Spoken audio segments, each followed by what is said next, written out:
Good morning, everyone, and how are you doing? Fernando, how are you doing? Oh, wonderful. And you? I couldn't be better, because we have a topic today near and dear to my heart. It's in one of my favorite cars, too, a Chevy Camaro. What makes this Chevy Camaro so exciting? Do you know, Fernando? No, what is it? You know, you're lying. This has two of the things that are driving us in the new modern car stereo world crazy. Two things. Tell me. Noise canceling and an amplifier. Oh, I thought the battery is in the trunk. Well, that is a bonus for sure.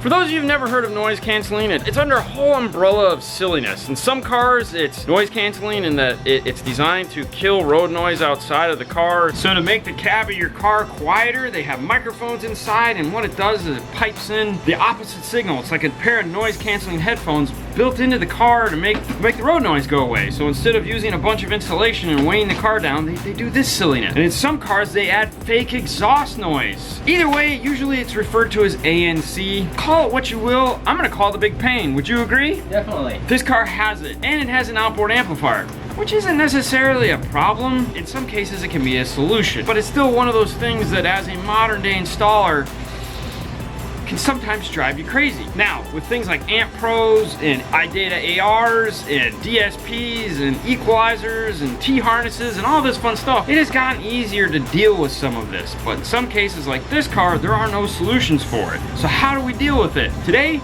we're gonna show you what we know about this car, and hopefully it will apply to some other GMs and other cars and help you try to figure them out. Now, I'm gonna tell you straight up, we're gonna use some tools you're probably not gonna have, and unfortunately, it's just the way it is. In some cases, you gotta have expensive tools. It's just how it is. A voltmeter will get you very far, so if you have one of those, you're at least halfway there. So let's go ahead and let's hop into the trunk and do some testing so we can show you what you're looking for when you're looking for silliness like this. This video is brought to you by The Boring Life of Dean and Haley, now showing on YouTube.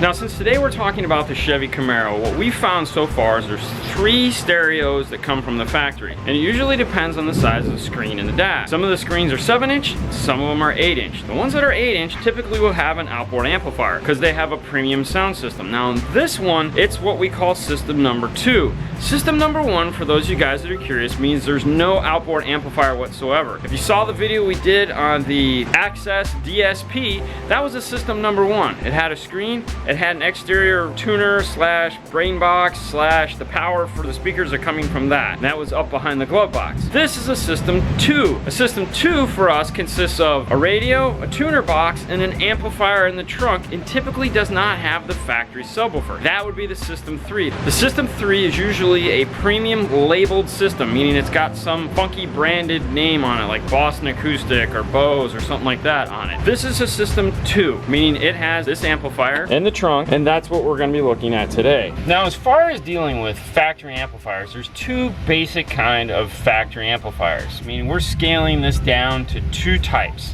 One is a variable voltage, meaning when you work the volume control up front, it actually turns a signal up and down that passes to the amplifier, very similar to an aftermarket radio. So when you go volume up and down on an aftermarket radio, the preamp section in the radio, that's the RC outputs, go up and down to the gain input in the amplifier. Some aftermarket amplifiers are built like that, and that's a good thing because that means usually all we have to do is add some RCAs and we're golden. We can go directly into an amplifier. 2 is non-variable voltage, fixed, meaning it doesn't matter what you do up front, there's no signal back at the amplifier that's changing because it's done electronically in the amplifier. That could be any type of communication. That's why I said 2 basic. So like it could be fiber optic, it could be any form of a bus. There's tons of them to choose from now, to where there's just a fixed signal coming out of the head unit over some form of a bus that goes into the amplifier, and then the radio communicates with the amplifier and turns it up and down. So you can't add in, let's say, a cool set of RCAs anywhere. That's where your Amp Pros and ARs come in, because those talk to that bus and give you that preamp section. Pretty awesome. What we have here today, being a system 2, should have a variable voltage, but it also has ANC, so it's a double threat, meaning it's got both fun and excitement. And we're going to show you what those look like to help you figure out if your car has that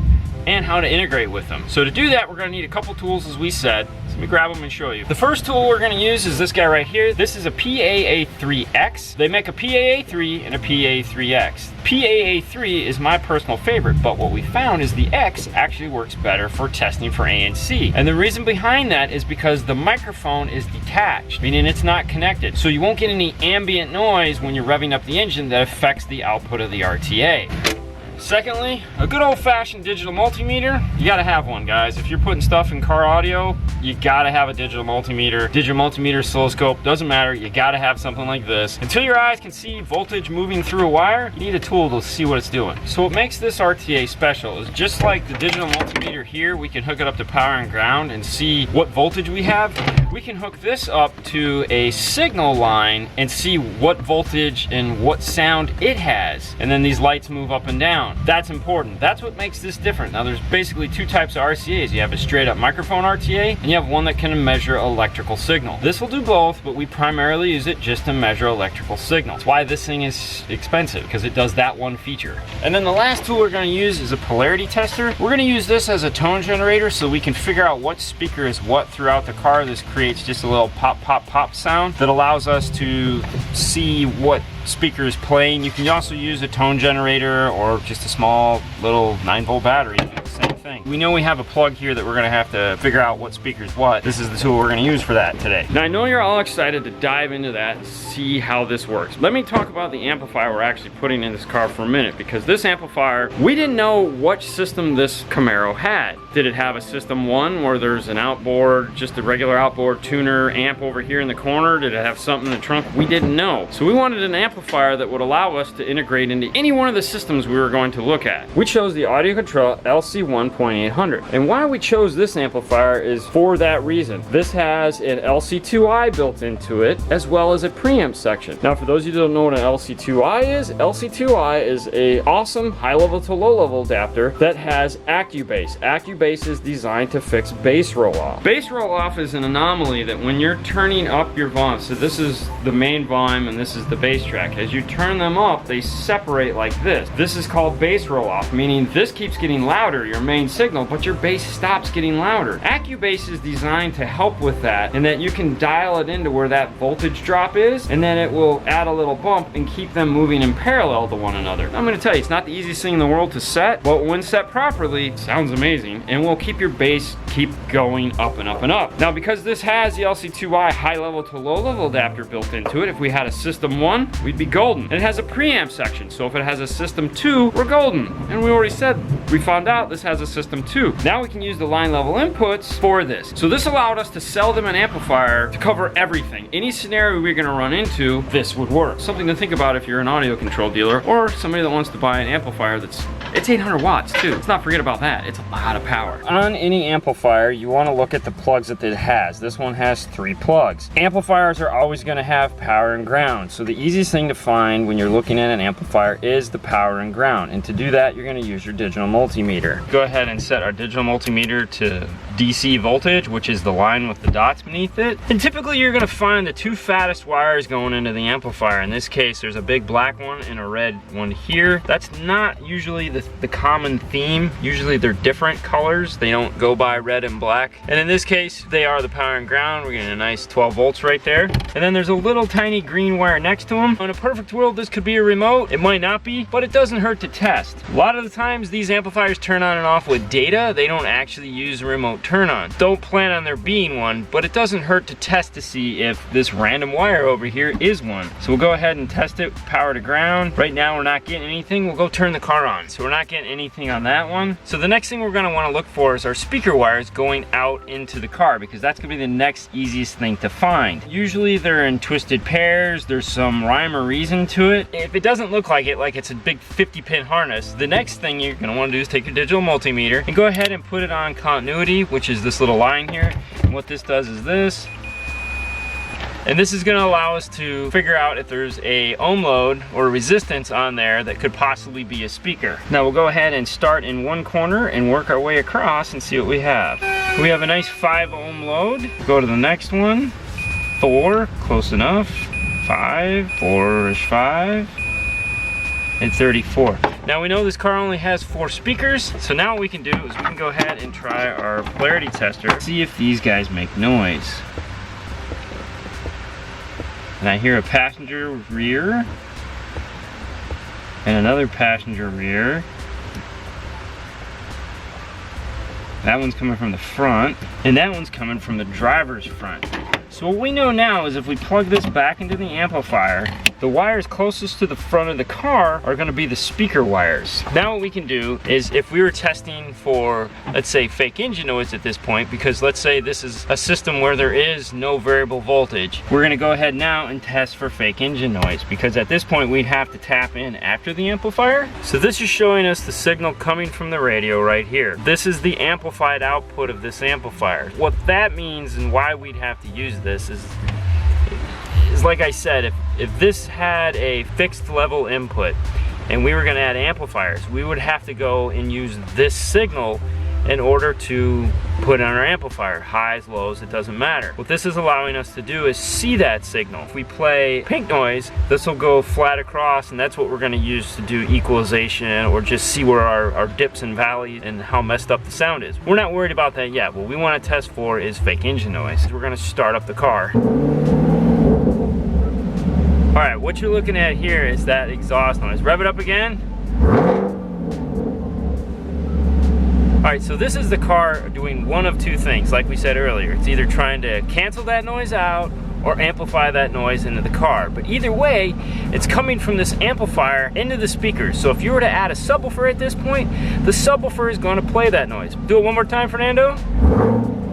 This side of the RTA, this is the sub bass.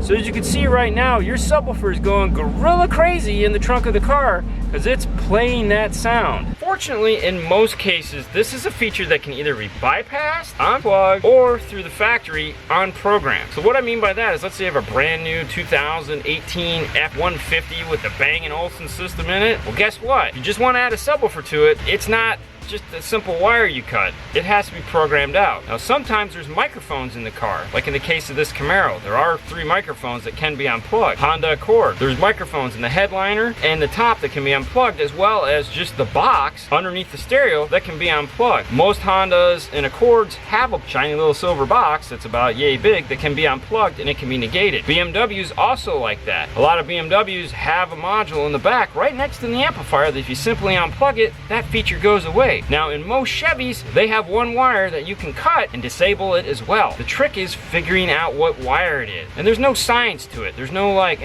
What you have to do is find that one guy on the internet that knew that guy that worked at GM that helped him out, and he posted it. Because most of the time, you see the harness, there's a lot of different wires on it.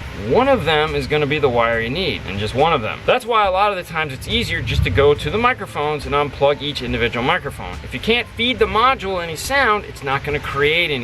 But if you're nice enough or lucky enough to find the one guy that has that information, well then you run with it and you write it down and you keep it forever. In this case, we were lucky enough that this car's been done enough that we could find the one wire that you can snip that controls this feature. I can tell you we've had the Bang & Olufsen F-150s in, we've had to send them back to the dealer and pay 120 bucks to have that feature turned off. That really sucks. The Sony system, if you're doing like an Amp Pro, it doesn't matter. It automatically bypasses that as a feature. You don't have to worry about it. Or if you are doing just a sub in one of those, there are pins at the amplifier that you can do a search on the internet and find them. There's 4 wires. You pull those out and it's easy done. That's where searching on the internet and Google is going to be your friend. And a lot of the times as an installer, that's where a lot of things are found. That's probably how you found us, is doing a Google search for stuff like this. Now we're going to leave you hanging. Let's take a look at this plug again and we'll show you what we're talking about. We know this is the power plug. We know this is the speaker plug. At least it has the speaker outputs. We're going to test it in a minute to see if it's the speaker inputs. But then we have this plug here.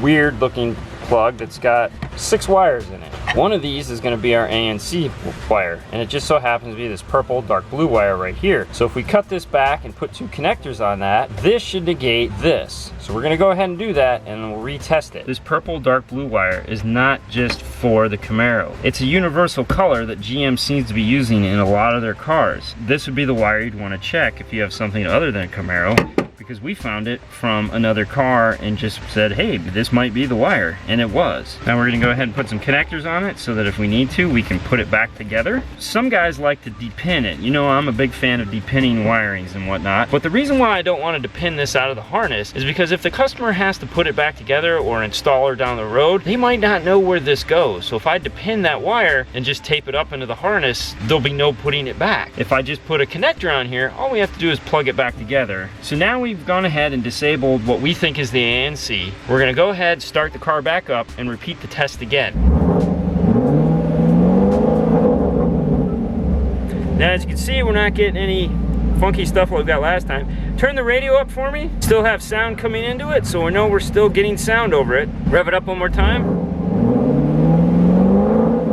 So there we go. In this particular vehicle, easily bypassed the ANC. So if we're doing a system where we had to go after the amplifier, now we don't have to worry about that noise affecting our new system. But we're not done yet. Now what we want to do is test for variable voltage between the radio and this amplifier. To do that, we can use both tools. We can use the RTA and we can use the digital multimeter. I will tell you, testing for ANC, we could have used the digital multimeter. The volume all the way down, there should be no sound coming into this channel. Would have been 0. And if you look at the top corner of the meter when it was playing, you'll see there's a number there. That's the voltage output coming from that signal. If you just have a digital multimeter and you set it to AC, plug it in there, it will move because you're getting voltage out of that channel, which you shouldn't be getting without the volume up. So volume all the way down, rev up the engine, and if you see voltage, then you know there's something going over that channel that shouldn't be there at that time. So we know that these 8 wires on this side are the speaker outputs. There's a bunch of wires on this side that could possibly be our radio inputs. So let's go ahead and turn on the radio and we'll go ahead and test. So on this, we're looking at the signal coming out of the radio. We're playing pink noise right now, and this is that voltage I was telling you about up here in the top corner. It's matching this voltage right here that's coming over our digital multimeter. Fernando's gonna go ahead and turn up and down the volume for me. And as you can see, our voltage is increasing and so is our signal. And now he's gonna go ahead and turn it down and it starts to go away. Now notice this guy right here. This is the door chime. This is gonna be the driver's front door. This is not the channel we wanna connect our subwoofer to because we don't want this ding ding dinging in our subwoofer, do we? Now we shut the door and it's gone away. Turn it up one more time. Go ahead and turn it down. Now we know this has variable voltage, but what we don't know is if this has ANC over variable voltage output, because sometimes the ANC comes over the variable voltage. So what we've done is we've gone ahead and plugged the ANC back in. We want to do all the tests, because you know, just in case what you're going to run into, you don't know yet. And now what we want to do is a test to where we see if the variable voltage output has the ANC coming over it, or if the ANC is being fed into the amplifier out to the speakers. A lot of the times that's the case, but there is a few that aren't like that. So we know we have signal. We're playing some music. Go ahead and turn the music all the way down. Go ahead and rev up the engine.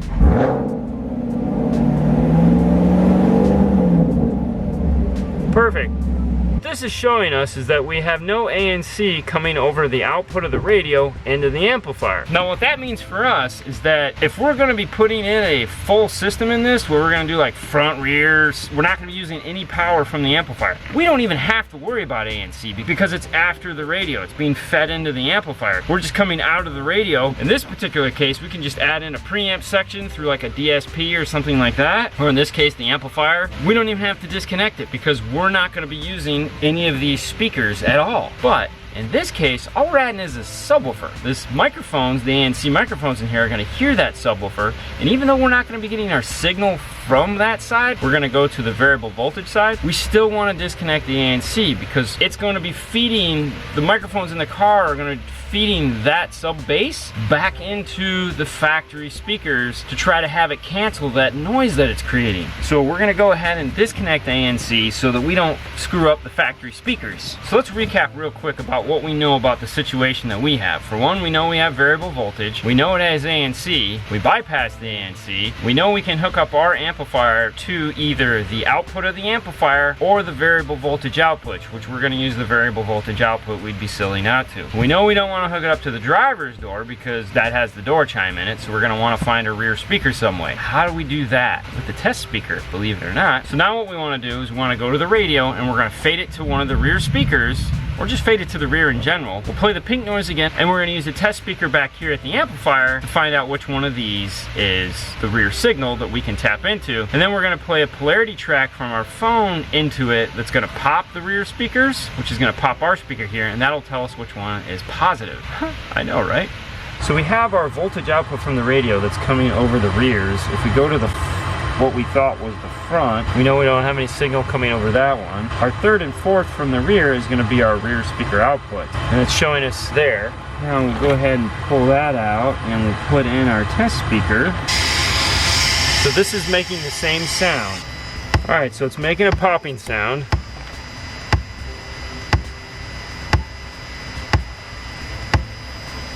Now this lights up green if the wires are correct.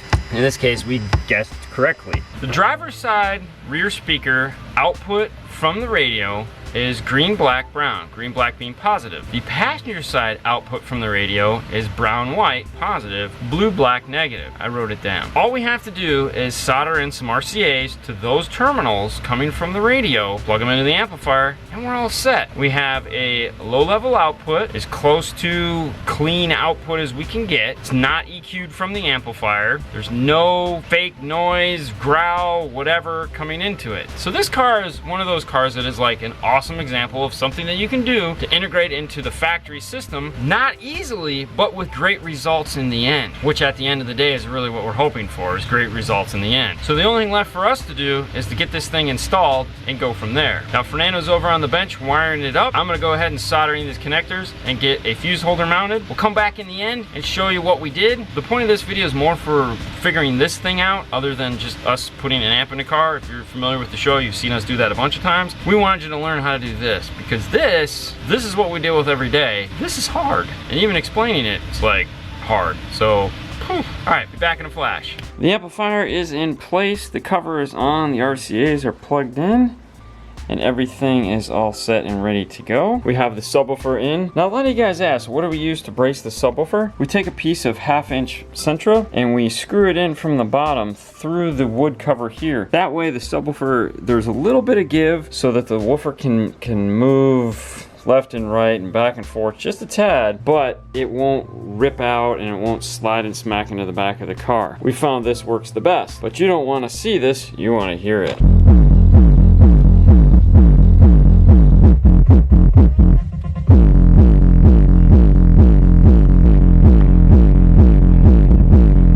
Alright guys, we hope this helps a little bit explaining how all this works and the joy that we have putting stereos in the modern car. Lots of fun there. Alright, as we like to say always, on to the next one.